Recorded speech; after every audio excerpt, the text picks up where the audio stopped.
Hey guys, আজকে আমার মা বানাচ্ছে চিকেন বার্গার। আর আমার আসতে একটু লেট হয়ে গেছে বলে মা ম্যারিনেট করে ফেলেছে।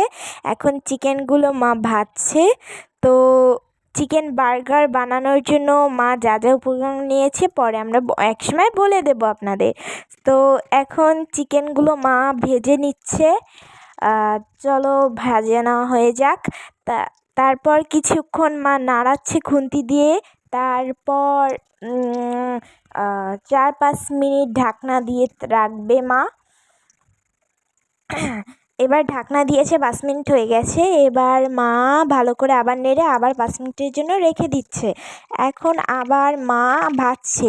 লাল লাল যখন হয়ে যাবে ভাজা চিকেনগুলো, তখন মা প্লেটে উঠিয়ে নিচ্ছে। আস্তে আস্তে সবগুলো প্লেটে উঠানো হয়ে গেছে। তো এখন বার্গার চলো বানাই।